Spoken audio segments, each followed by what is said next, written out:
Well, folks, it finally happened. We've been waiting all season for the reveal, and we finally got it. That's right. They finally showed that, yes, Kyle and Lana still have a younger daughter. Where has Sophie been? Why wasn't she part of the earthquake bit in the first episode? Who knows? But Sophie's here. She's back, baby. I missed her. All kidding aside, episode 3 of Superman and Lois season 2 was really good. This is the kind of family drama and family dynamic I want to see from this show. Some people might be in this for the action, and I get it. The action looks great, but you're doing a show, Superman being a daddy, Lois Lane being a mommy.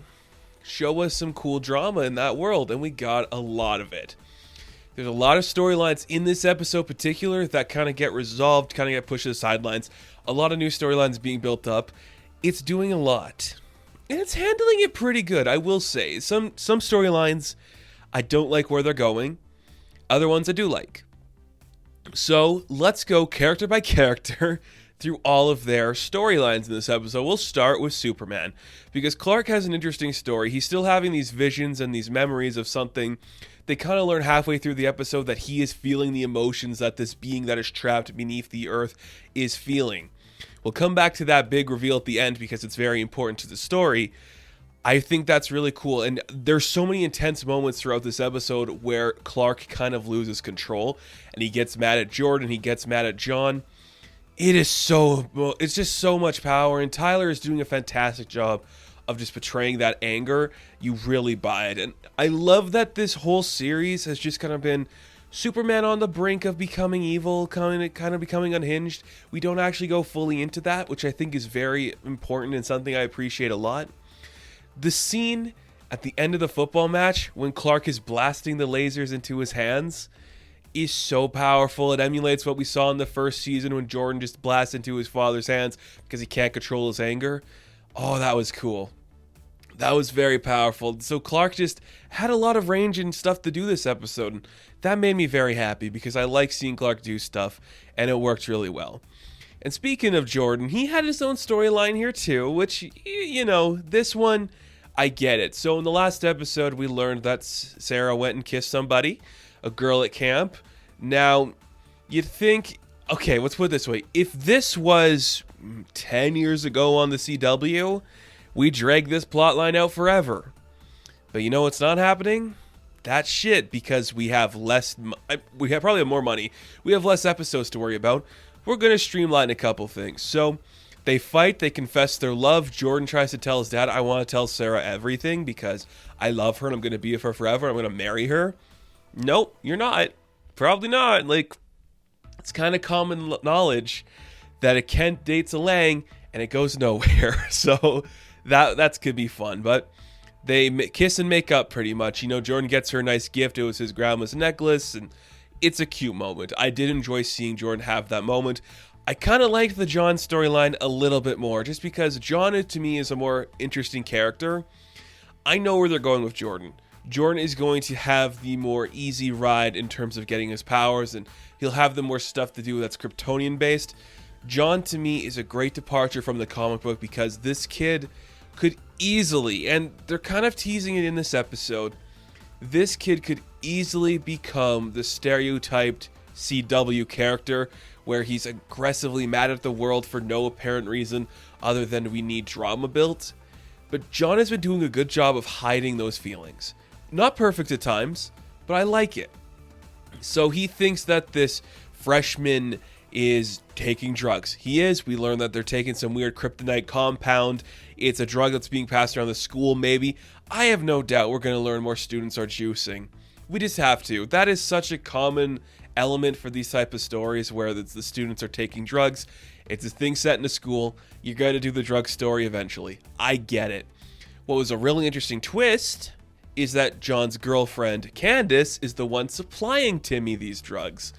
That's a good idea. I kind of like that. Again, John has gotten his ass kicked in every season, in every episode. Not physically, but and physically his arm was broken, so yeah, physically. He's just getting the ring around. He is not winning at any chance. John doesn't win. but he still maintains like this really positive energy, and I like seeing that presented because it's just really cool to see. His fight scene where he just beats up Timmy on the football field, I really liked that. That to me is just that pure, Degrassi energy that I think a show like this needs, and it works so well. Like, that kid, they're so good. Like, I'm just blown away that these young actors are doing so good at portraying actual 15-year-olds. Of course, they're not actually 15, but I believe the emotion. I really do, and I think it's doing a great job of portraying those feelings. And then it does something at the end that I'm very worried about. Now, again, it's the CW. We fall into these tropes. I'm pretty sure every season of a DC show on the CW fell into these tropes. So John wants to get better. His girlfriend's supplying this kryptonite drug that's going to make him stronger. He buys some. This worries me for a few reasons. That storyline is so obvious and it's so cliche. I don't want them to do like the Superman drug talk. We had the sex talk in episode 1. I don't need the drug talk. I don't. We don't need it. We know it's a bad idea. John knows it's a bad idea, but he feels powerless in his world. Everyone's stronger than him. We don't need it. Second off, John's better than this. He really is, and I hope we get a switcheroo where he doesn't actually take the drugs and he just gives it to his father like, hey, this is being passed around my school. Maybe you should look into this, which I kind of hope is the case because that's a little more interesting to me. And I hope that's what they do. I don't want John to sit there and take the drugs. It's too easy. It's not going to be special. And it's everyone's done it. Like, how many characters on Arrow got addicted to like the Mirakuru or whatever? Everyone's done it. It's not special. You don't have to do that. But you know what? We do get a surprise return from Grandpa over here because Sam makes an appearance.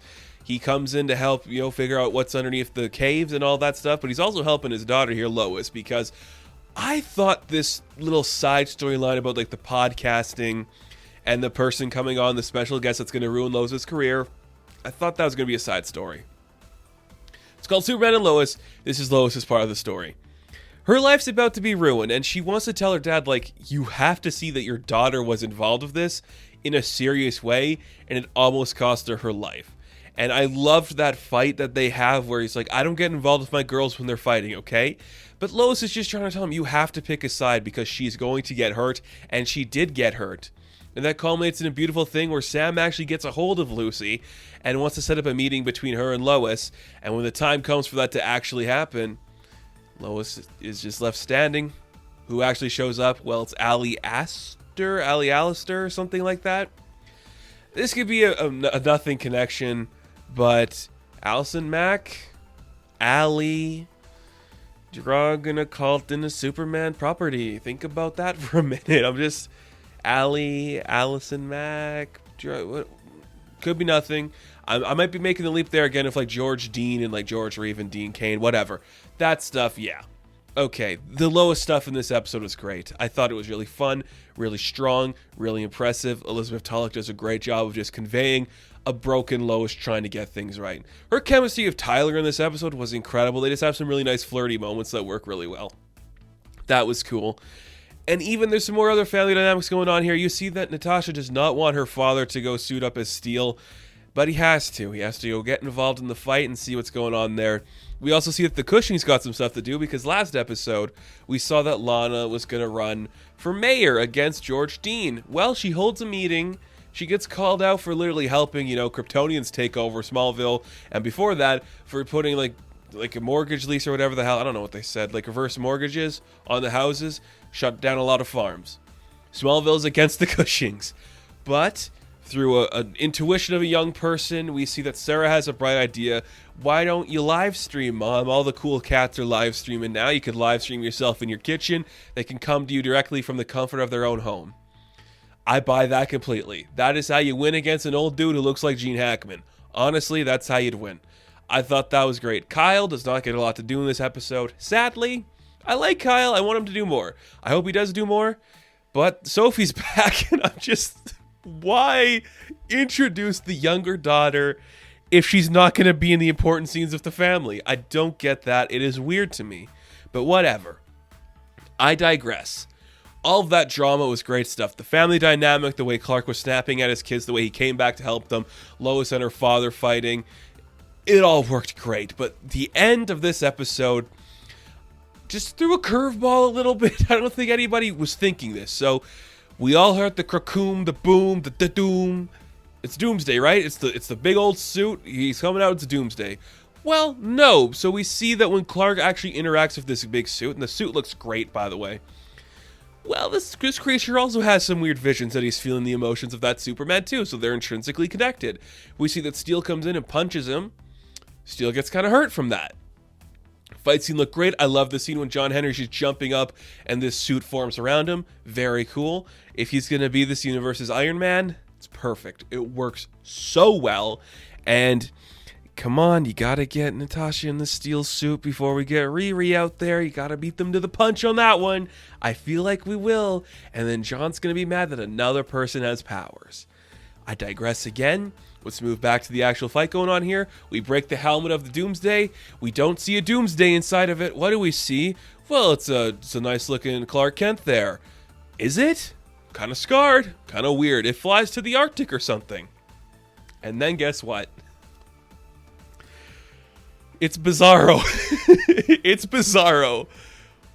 Amazing. That is how you twist it. And then like it just end capped. The title card is backwards. You did it. That's brilliant. I was not expecting it to be Bizarro, but I understand in a COVID era when we could only have certain actors on set, if we're going to do a different Superman, just get Tyler to play another role. You don't have to pay him more money, so it works.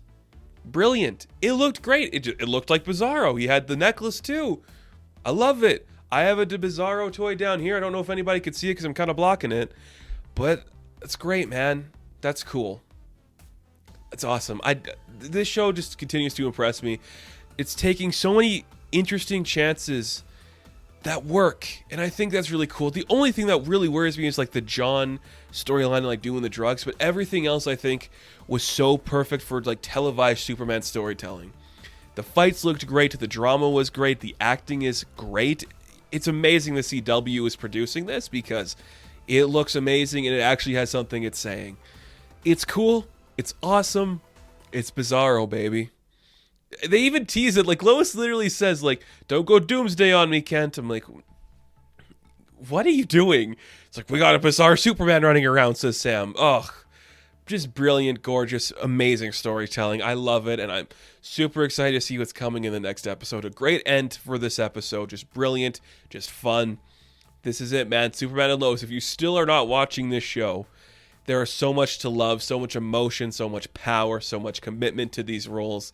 This is what you'd want from serialized Superman. It's fun, it's engaging. It is Superman and Lois, episode 3, and that is my review. Now, thank you guys so much for watching this video. Be sure to like and subscribe to the channel. And as always, you can check me out on Instagram, TikTok, and Twitter. And I will catch you in the next one. Have fun, stay safe, good luck. Yeah, he's right there. Can you see it?